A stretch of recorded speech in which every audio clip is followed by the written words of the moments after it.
Hello and welcome to my YouTube channel my classroom. आज हम class 6 की history का चैप्टर 8 अशोक एक अनोखा सम्राट जिसने युद्ध का त्याग किया इसे पढ़ेंगे। वीडियो को लास्ट तक ज़रूर देखना ताकि आपको पूरा चैप्टर अच्छे से समझ में आए। और वीडियो अच्छा लगे तो इसको सब्सक्राइब करना, लाइक करना और शेयर करना मत भूलना। Now we start.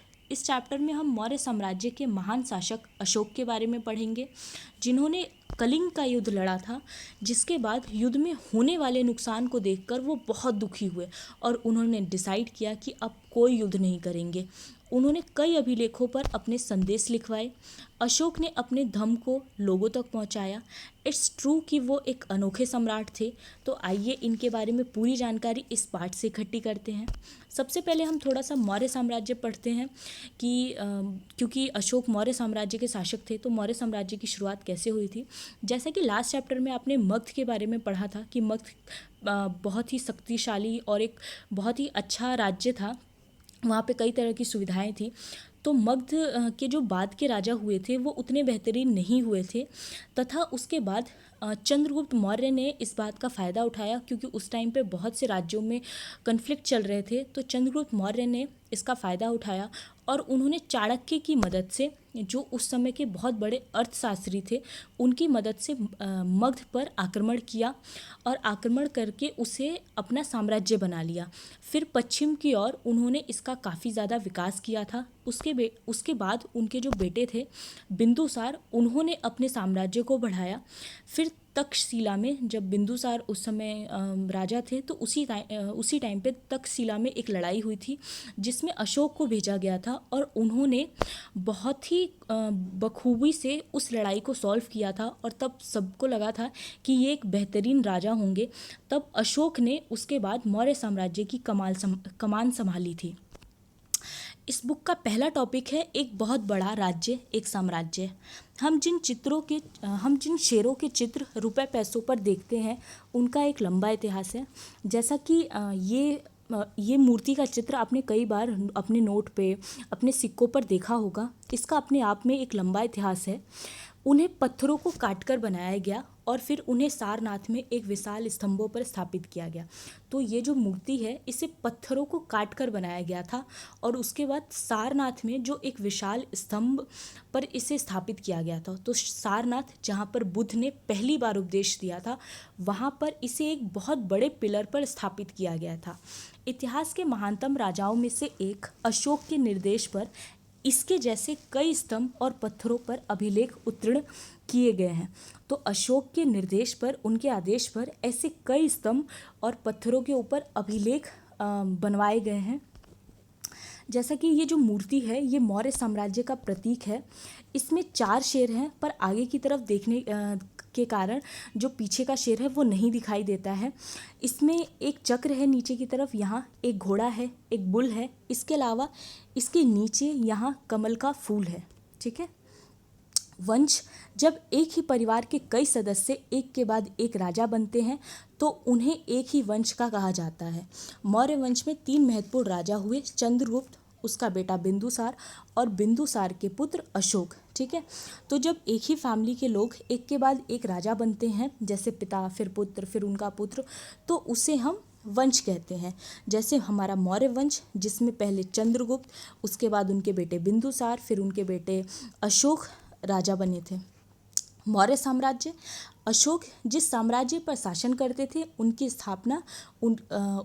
उसकी स्थापना उनके दादा चंद्रगुप्त मौर्य ने लगभग 2300 साल पहले की थी। चाणक्य कौटिल्य नाम के एक बुद्धिमान व्यक्ति ने चंद्रगुप्त की सहायता की थी। जैसा कि हमने स्टार्टिंग में ही डिस्कस किया कि जो चाणक्य थे जो बहुत बुद्धिमान थे, जिनका जन्म तक्षशिला में हुआ था जो अभी नॉर्थ में, जहाँ मतलब पाकिस्तान में है। ठीक है। और इनकी मृत्यु पाटलिपुत्र में हुई थी चाणक्य की। तो ये एक बहुत बुद्धिमान व्यक्ति थे और चाणक्य के विचार हमें अर्थशास्त्र नाम की किताब में भी देखने को मिलते हैं।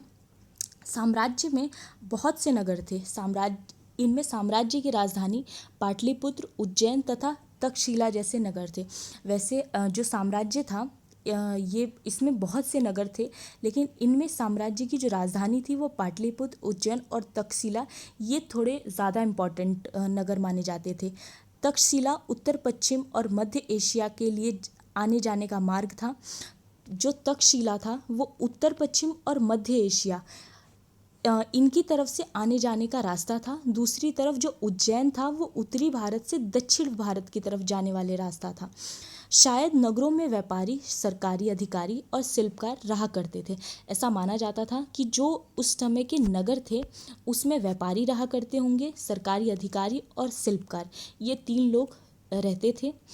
इसके अलावा साम्राज्य के बहुत बड़े क्षेत्रों में किसान और पशुपालकों के गांव बसे हुए थे। कुछ नगर थे जहां पर अधिकारी वगैरह लोग रहते थे। इसके अलावा बहुत बड़े क्षेत्रों में जहां पर गांव था वहां पर किसान और पशुपालक भी रहते थे। मध्य भारत जैसे इलाकों में ज़्यादातर हिस्सा जंगलों से भरा हुआ था। वहाँ पर लोग फल फूल का संग्रहण और जानवरों का शिकार करके जीविका चलाते थे। और मध्य भारत का जो ज़्यादातर इलाका था वो फल फूल का संग्रहण और जानवरों का शिकार करके वो अपनी जीविका चलाते थे। साम्राज्य के अलग अलग इलाकों में लोग भिन्न भिन्न भाषाएं बोलते थे, क्योंकि साम्राज्य था वहाँ पे अलग अलग तरह के लोग रहते थे, अलग अलग कल्चर था, इसलिए लोगों की जो लैंग्वेजेस थी वो भी बहुत भिन्न भिन्न प्रकार की थी। वह लोग शायद अलग अलग प्रकार का भोजन करते थे और यहाँ तक कि अलग अलग किस्म की पोशाक भी पहनते थे। जो लोग थे वो अलग अलग तरह का भोजन करते थे, क्योंकि साम्राज्य बहुत बड़ा होता है और उसमें कई राज्यों का समूह होता है, इसीलिए इसमें कई प्रकार के लोग रहते हैं और इनके जो पोशाक की किस्म थी वो भी भिन्न भिन्न थी। राज्य साम्राज्य से कैसे भिन्न है? साम्राज्य राज्यों से बड़े होते हैं और उनकी रक्षा के लिए बड़ी सेनाओं की ज़रूरत पड़ती है। इसीलिए सम्राटों को राजाओं की तुलना में ज़्यादा संसाधनों की ज़रूरत पड़ती है। जैसे अगर हम साम्राज्य को समझें तो ये कुछ ऐसा होगा कि जैसे पहले कोई राज्य हुआ करते थे, वहाँ पे मतलब जनता रह रही है, वहाँ का एक राजा होगा, ठीक है, जो वहाँ पर शासन करेगा। एक राजा होगा जो वहाँ पर शासन करेगा और इन्हीं लोगों में से, जनता में से ही कुछ लोग होंगे जो उसकी आर्मी होगी, ठीक है। और जो राजा होगा वो अपनी जनता से कर लेता होगा, टैक्स लेता होगा, ठीक है, और उस कर से वो वहाँ के लोगों के लिए जो भी काम होते थे वो करवाता होगा और कुछ अपने पास रखता होगा। तो उसके बाद क्या हुआ कि राजा के पास एक राज्य है, उसके बाद आसपास के जंगल हुए या कोई और क्षेत्र हुआ, धीरे धीरे पास में कोई और एक राज्य है, तो राजा धीरे धीरे करके इस राज्य का जो राजा होता था उसके ऊपर मतलब आक्रमण कर देता था, ठीक है। तो इसमें अगर वो जीत जाता था तो इस राज्य को वो अपने अंडर कर लेता था। उसके अलावा अब इस राजा ने इस राज्य को जीत लिया तो फिर वो जो आगे के राज्य होंगे उन्हें भी मतलब जीतता रहता था। ऐसे कर करके वो अपना जो साम्राज्य था उसको बड़ा कर लेता था, ठीक है। पहले वो इतने ही स्थान का राजा था, फिर धीरे धीरे पहले वो सॉरी एक मिनट तो पहले उसके पास उसके अधिकार में एक क्षेत्र आया, फिर धीरे धीरे कर कर उसने अपने आसपास के सारे राज्यों को अपने में मिला लिया। तो ये एम्पायर करके उसने बढ़ा लिया। जो एम्पायर होते हैं ना वो बढ़ते भी रहते हैं और घटते भी रहते हैं, ये बहुत ज़्यादा फ्लेक्सिबल होते हैं, ठीक है। तो राज्य व साम्राज्य, राजा जो भी जगह जीतता जाता है उसको अपने अंडर करता रहता है, तो वो पूरी तरह से साम्राज्य बन जाता है, ठीक है। क्या होता है, जैसे जैसे वो राज्य को जीतता जाता है तो एक जगह तो वो खुद ही राज कर रहा होता है और उसके बाद क्योंकि राजा है उसकी बहुत सी पत्नियां होती थी, उनके बच्चे होते थे, तो वो अपने एक एक पुत्र को एक एक शहर में या एक एक राज्य में गवर्नर के रूप में नियुक्त करता था। फिर उसके बाद जो सबसे अच्छा वहाँ पर शासन व्यवस्था लागू करता था वही अगला राजा बन जाया करता था। तो इसीलिए जो साम्राज्य होता था वो राज्य से अलग होता था क्योंकि ये बड़ा होता था, ठीक है। इसके अलावा अलग अलग राज्य हैं, ठीक है। तो यहाँ का कल्चर कुछ और होगा, यहाँ का कल्चर अलग होगा, यहाँ के लोगों का फूड अलग होगा। तो इस तरह से साम्राज्य में विभिन्नता पाई जाती थी और साम्राज्य को चलाने के लिए राजा को बड़ी सेना की आवश्यकता होती थी, ठीक है। तो साम्राज्य राज्यों से बड़े होते थे और उनकी रक्षा के लिए बड़ी सेनाओं की ज़रूरत होती थी, क्योंकि राजा ने जीत कर बहुत से जो राज्य हैं उनको अपने अंडर कर लिया है, इसीलिए उसको बड़ी सेना की ज़रूरत होगी। इसीलिए सम्राटों को राजाओं की तुलना में ज़्यादा संसाधनों की ज़रूरत पड़ती थी। तो जो सम्राट होता था, क्योंकि वो पूरे साम्राज्य का सम्राट है, तो उसको ज़्यादा संसाधन चाहिए, क्योंकि उसने सेना भी रखी है, तो उसे परमानेंट पैसे भी देने हैं और भी बहुत सारी व्यवस्थाएं करनी है, तो उसे ज़्यादा संसाधन की ज़रूरत होती थी। इसी कारण उन्हें बड़ी संख्या में कर इकट्ठा करने वाले अधिकारियों की ज़रूरत होती थी, क्योंकि उसके पास बहुत से राज्य हो गए हैं अब छोटे छोटे करके, तो उसको हर जगह से कर लेना है, ठीक है। तो वो बहुत से अधिकारी रखा करता था जो उस जगह पर जा जाके कर इकट्ठा करते थे, ठीक है। साम्राज्य का प्रशासन, अब पूरा साम्राज्य उसने बना लिया राज्य को इकट्ठा कर करके, और राज्य फ्लेक्सिबल होते हैं, हमें ये भी पता है, ठीक है, क्योंकि कभी कभी हार भी जाते थे, ठीक है, और कभी कभी जीत भी जाते थे। तो कभी साम्राज्य बढ़ जाता था, कभी छोटा हो जाता था। तो पूरे साम्राज्य को चलाने के लिए एक प्रशासन व्यवस्था की ज़रूरत होती है। तो मौर्य साम्राज्य बहुत बड़ा था, इसीलिए अलग अलग हिस्सों पर अलग अलग ढंग से शासन किया जाता था। पाटलिपुत्र, जो आज का पटना के पास माना जाता है, और उसके आसपास के इलाकों पर सम्राट का सीधा नियंत्रण था। तो जो पाटलिपुत्र का एरिया था, वहाँ पर जो सम्राट होता था उसका सीधा नियंत्रण होता था, वो वहाँ से डायरेक्ट शासन करता था। इसका मतलब यह हुआ कि इस इलाके के गांव और शहरों के किसान, पशुपालक, शिल्पकार और व्यापारियों से कर इकट्ठा करने के लिए राजा अधिकारियों की नियुक्ति करता था।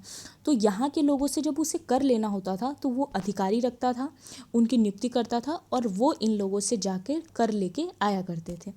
उसके बाद जो राजा के आदेशों का उल्लंघन करते थे, अधिकारी उनको सजा देते थे। अगर किसी ने राजा के आदेश का उल्लंघन किया, राजा की बात नहीं मानी, तो अधिकारी उनको सजा भी देते थे। इनमें से कई अधिकारियों को वेतन भी दिया जाता था। संदेशवाहक एक जगह से दूसरी जगह घूमते रहते थे।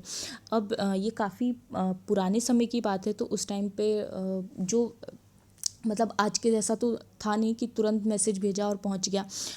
तो ऐसा मतलब उस टाइम पे मौर्य साम्राज्य में देखा गया था कि संदेश वाहक भी एक जगह से दूसरी जगह घूमने लगे थे, संदेश को एक तरफ से दूसरी जगह पहुंचाना। अब उस टाइम के लिए ये अपने आप एक बहुत बड़ी बात है। और राजा के जासूस अधिकारियों के कार्यकलाप पर नज़र रखते थे। और जासूस रखना जो हमेशा राजा को मतलब अलग अलग जानकारियाँ देता रहता था कि कहाँ पर आक्रमण होने वाला है, या किसने कौन सा एरिया कब्ज़ा कर लिया है, इसके अलावा कितने विरोधी हैं, कितने पक्ष के हैं, ऐसी कई तरह की जो जानकारी होती थी वो जासूस देते रहते थे। ये सारी खूबी है मौर्य साम्राज्य की, स्पेशली अशोक के टाइम की। इन सब के ऊपर सम्राट था जो राज परिवार एवं वरिष्ठ मंत्रियों की सहायता से सब पर नियंत्रण रखता था। और इन सब के ऊपर, अधिकारी के ऊपर, उसके बाद इसके अलावा संदेशवाहक के ऊपर, जासूस के ऊपर, इन सब के ऊपर सम्राट होता था जो राज परिवार एवं वरिष्ठ मंत्रियों की सहायता से सबके ऊपर कंट्रोल रखता था। मौर्य साम्राज्य के भीतर कई छोटे क्षेत्र या प्रांत हैं। इन पर तक्षशिला या उज्जैनी जैसे प्रांतीय राजधानी से शासन किया जाता था, ठीक है। तो मौर्य साम्राज्य के अंदर छोटे छोटे कई प्रांत थे, इन पर तक्षशिला से और उज्जैनी जैसे प्रांतीय जो राजधानियाँ थी वहाँ से शासन किया जाता था। कुछ हद तक पाटलिपुत्र से इस क्षेत्रों पर नियंत्रण रखा जाता था, और अक्सर राजकुमारों को वहाँ का राज्यपाल बनाकर भेजा जाता था। तो जो भी राजकुमार होते थे, राजा के पुत्र होते थे, उन लोगों को उन क्षेत्रों में राज्यपाल के रूप में नियुक्त किया जाता था और उन्हें वहाँ भेजा जाता था। प्रादेशिक केंद्रों के बीच विस्तृत क्षेत्र थे। इनके इलाकों में मौर्य साम्राज्य सिर्फ मार्ग और नदियों पर नियंत्रण रखने की कोशिश करते थे। तो जो प्रादेशिक केंद्रों के बीच क्षेत्र होते थे, वहाँ पर मार्ग और नदियों पर नियंत्रण रखा जाता था, क्योंकि यहाँ पर बहुत सारे मतलब आवागमन की चीज़ें आती जाती थी। तो बहुत सी चीज़ें अमूल्य भी होती थी, इम्पॉर्टेंट होती थी। तो इन रास्तों पर और नदियों की साइड से जो चीज़ें आती थी, इनके ऊपर नियंत्रण रखा जाता था, जो कि आवागमन के लिए महत्वपूर्ण थे। जहाँ से उन्हें जो भी संसाधन कर भेंट के रूप में मिलते थे, उसे इकट्ठा किया जाता था, ठीक है। एक जगह से दूसरी जगह कोई चीज़ जा रही है, तो ये एक इम्पॉर्टेंट रास्ता माना जाता था। यहाँ पर संसाधन, कर, भेंट, ये सारी चीज़ें मिला करती थी और इन्हें इकट्ठा किया जाता था। नजराना, एक होता है कर और एक होता है नजराना। कर जो एक फिक्स होता है कि लोगों को राजा को देना ही देना होता है, लेकिन जो नजराना होता है वो कर से थोड़ा अलग होता है। जहाँ कर नियमित ढंग से इकट्ठे किए जाते थे, वही नजराना नियमित रूप से जब भी संभव हो इकट्ठा किया जाता था। तो जो नजराना होता था वो जब भी मतलब पॉसिबल हो तब इकट्ठा किया जाता था। और ऐसे नजराने विविध पदार्थों के रूप में प्रायः ऐसे लोगों से लिए जाते थे जो स्वेच्छा से इसे देते थे। तो नजराना राजा को दिया जाता था और लोग अपनी मर्जी से देते थे, जो वो चाहते थे वो दे सकते थे, लेकिन कर फिक्स टाइम पर देना पड़ता था। कलिंग युद्ध का वर्णन करता हुआ अशोक का एक अभिलेख। तो अभिलेख पर कलिंग युद्ध का वर्णन मिला है।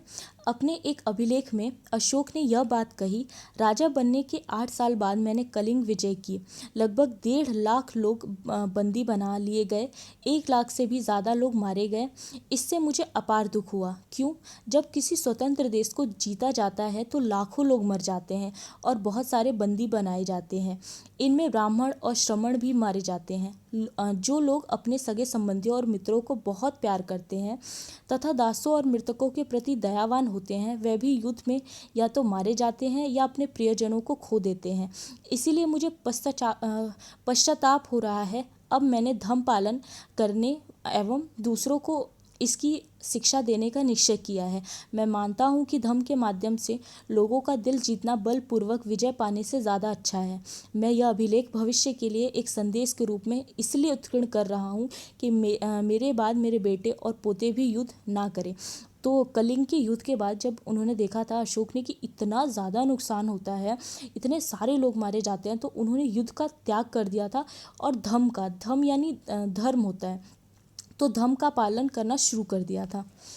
अशोक एक अनोखा सम्राट, यही कारण है कि उन्हें एक अनोखा सम्राट कहा जाता है। अशोक मौर्य वंश के सबसे प्रसिद्ध शासक थे। वह ऐसे पहले शासक थे जिन्होंने अभिलेखों द्वारा जनता तक अपने संदेश पहुंचाने की कोशिश की। अशोक के ज़्यादातर अभिलेख प्राकृतिक भाषा और ब्राह्मी लिपि में हैं। कलिंग तटवर्ती ओडिशा का प्राचीन नाम है। ठीक है, उनके अभिलेख बहुत से मिले हैं जिस पर उन्होंने संदेश लिखवाए हैं अपनी जनता के लिए। अशोक का कलिंग युद्ध। अशोक ने कलिंग युद्ध को जीतने के लिए एक युद्ध लड़ा, लेकिन इस हिंसा और खून खराबा देखकर उन्हें युद्ध से वितृष्णा हो गई।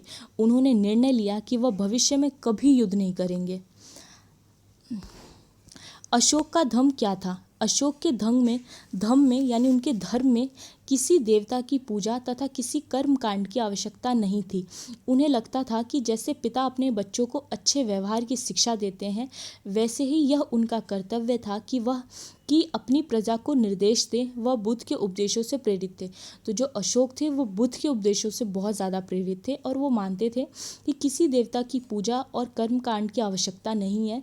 जैसे एक पिता अपने बच्चों को अच्छे व्यवहार की शिक्षा देता है, अच्छा संस्कार देता है, वैसे मेरा भी कर्तव्य है कि मैं अपने प्रजा को निर्देश दूँ, उनकी केयर करूँ, ये सारी चीज़ें। उनके साम्राज्य में अलग अलग धर्मों को मानने वाले लोग थे और इससे कई बार टकराव पैदा हो जाता था। जानवरों की बलि चढ़ाई जाती थी क्योंकि उसमें अलग अलग राज्य शामिल थे, तो उसमें बहुत से कल्चर को मानने वाले लोग थे और कई बार सोसाइटी में लड़ाई झगड़े भी हो जाते थे। दास और नौकरों के साथ क्रूर व्यवहार किया जाता था। इसके अलावा परिवार में व पड़ोसियों के बीच भी झगड़े होते रहते थे। तो दास और नौकरों के साथ बुरा व्यवहार होता था और परिवार और पड़ोसियों में कई तरह के झगड़े होते रहते थे। अशोक ने यह महसूस किया कि इन समस्याओं का निदान करना उनका कर्तव्य है और अशोक मानते थे कि इन सारी प्रॉब्लम को सॉल्व करना मेरा कर्तव्य है। तो वो अपनी प्रजा को अपने परिवार का ही एक अंग मानते थे और उनकी समस्याओं को अपनी समस्या मानते थे। इसीलिए वो सबसे महान शासकों में से एक माने जाते हैं। इसीलिए उन्होंने धम्म महामत नाम के अधिकारियों की नियुक्ति की जो जगह जगह जाकर धर्म की शिक्षा देते थे। तो इन सारी चीज़ों को सॉल्व करने के लिए जो लड़ाई झगड़े समाज में होते थे, उन्होंने धम्म महामात नाम का अधिकारी नियुक्त किया जो जगह जगह जाते थे और धर्म की शिक्षा देते थे लोगों को। इसके अतिरिक्त अशोक ने अपने संदेश कई स्थानों पर शिलाओं और स्तंभों पर खुदवा दिए। अधिकारियों को यह निर्देश दिया कि वह राजा के संदेश को उन लोगों को पढ़कर सुनाए जो खुद पढ़ नहीं सकते थे और उन्होंने अपने अधिकारियों को ये निर्देश भी दिया कि जो लोग नहीं पढ़ सकते उन लोगों को भी पढ़ के सुनाया जाए ताकि वो लोग भी समझ सके कि मतलब धर्म क्या है और हमें कैसे लड़ाई झगड़ा नहीं करना चाहिए, ये सारी चीज़ें। अशोक ने धर्म के विचारों को प्रसारित करने के लिए सीरिया, मिस्र देश तथा श्रीलंका में भी दूत भेजे। तो वो धर्म का प्रचार करने के लिए दूर दूर तक अपने दूत भी भेजते थे। उन्होंने सड़कें बनवाई, कुआं खुदवाए, विश्राम गृह बनवाए। ऐसे कई तरह के अच्छे काम लोगों के लिए अशोक के द्वारा किए गए थे। इसके अतिरिक्त उन्होंने मनुष्य और जानवरों की चिकित्सा की भी व्यवस्था की और अशोक ने चाहे मनुष्य हो या जानवर दोनों के लिए ही चिकित्सा की व्यवस्था करवाई थी। तो ऐसे कई सारे काम हैं जो अशोक ने किए थे जो बहुत ही अच्छे साबित हुए। उत्कृष्ट पॉलिश वाले पत्थर की इस मूर्ति को देखो, यह बिहार के रामपुरवा में मिले एक मौर्यकालीन स्तंभ का हिस्सा है। अभी इसे राष्ट्रीय भवन में रखा गया है। यह उस समय की मूर्ति कला का एक नमूना है। आज से काफ़ी साल पहले मतलब हज़ारों साल पहले इतनी अच्छी अच्छी मूर्तियाँ हमारे यहाँ पर पाई गई हैं। अपनी प्रजा के लिए अशोक के संदेश। लोग विभिन्न अवसरों पर अनुष्ठान करते हैं। उदाहरण के लिए जब वे बीमार होते हैं, जब उनके बच्चों का विवाह होता है, बच्चों के जन्म पर और जब यात्रा शुरू करते हैं तब वे तरह तरह के अनुष्ठान करते हैं। तो अशोक का कहना था कि जो लोग होते हैं कई तरह के रिचुअल्स फॉलो करते हैं बर्थ पे, इसके अलावा यात्रा शुरू करते टाइम और विवाह के टाइम पे, शादी के टाइम पे। ये कर्म कांड किसी काम के नहीं। इसके बदले यदि लोग दूसरी रीतियों को माने तो वह ज़्यादा फलदायी होगी। ये अन्य प्रकार की रीतियाँ क्या हैं? ये हैं अपने दासों और नौकरों के साथ अच्छा व्यवहार करना, बड़ों का आदर करना, सभी जीवों पर दया करना और ब्राह्मणों तथा श्रमणों को दान करना। यानी अशोक का कहना था कि हम इतने सारे रिचुअल्स फॉलो करते हैं, उससे तो मतलब उन सारी चीज़ों से तो अच्छा है कि हम मतलब एक अच्छे ह्यूमन बीइंग बने, क्योंकि हमें लोगों की हेल्प करनी चाहिए, बड़ों का आदर करना चाहिए, सभी जीवों पर दया करनी चाहिए, ब्राह्मणों को, इन सारे लोगों को दान देना चाहिए। अपने धर्म की प्रशंसा या दूसरों के धर्म की निंदा करना, दोनों ही बातें गलत हैं। वो कहते थे कि अपने धर्म को महान मानना और दूसरे के धर्म को नीचा मानना, दोनों ही चीज़ गलत है। हर किसी को दूसरे धर्म का आदर करना चाहिए। हर किसी को दूसरे का जो धर्म है उसकी रिस्पेक्ट करनी चाहिए। यदि कोई अपने धर्म की बड़ाई और दूसरे के धर्म की बुराई करता है तो वो वास्तव में अपने धर्म को ज़्यादा नुकसान पहुंचा रहा है। ऐसा करना बहुत ही गलत बताया है उन्होंने कि हम अपने धर्म की बहुत बड़ाई करें और दूसरे के धर्म की बुराई करें। इसीलिए हर किसी को दूसरे के धर्म के प्रमुख विश्वासों को समझने की कोशिश करते हुए उनका आदर करना चाहिए। ठीक है, तो अशोक ने ऐसे कई अच्छे अच्छे संदेश अपनी प्रजा को दिए हैं। उसके अलावा ये उस टाइम की ब्राह्मी लिपि है। आधुनिक भारत की ज़्यादातर लिपियाँ पिछड़े सैकड़ों वर्षों में ब्राह्मी लिपि से उत्पन्न हुई है। यहाँ पर अ अक्षर को अलग अलग भाषाओं की लिपियों में देख सकते हैं, आरंभिक, Devanagari, Bangla, Malayalam, Tamil.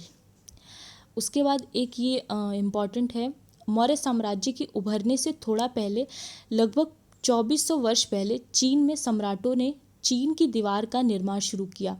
Wall of China है ये। इसे बनाने का उद्देश्य उत्तरी सीमा की पशुपालक लोगों से रक्षा करना था। ये सबसे लंबी दीवार मानी जाती है और इसको बनाने का जो उद्देश्य था वो ये था कि उत्तरी सीमा के जो पशुपालक हैं उन लोगों की रक्षा के लिए बनाया गया था। और अगले 2000 वर्षों तक इस दीवार का निर्माण कार्य चलता रहा, क्योंकि साम्राज्य की सीमाएं बदलती रही, क्योंकि साम्राज्य बढ़ता रहा, घटता रहा। ठीक है, क्योंकि साम्राज्य की सीमाएं बढ़ती रही, यह दीवार लगभग 6400 किलोमीटर लंबी है तथा पत्थर और ईंट से बनी है। इसकी ऊपरी सतह सड़क जैसी चौड़ी है। इस दीवार को बनाने के लिए हज़ारों लोगों को काम करना पड़ा। हर 100-200 मीटर की दूरी पर इस पर निगरानी के लिए बुर्ज बने हुए हैं। पड़ोसी देशों के प्रति अशोक का रवैया चीनी सम्राट के रवैये से कैसे भिन्न था।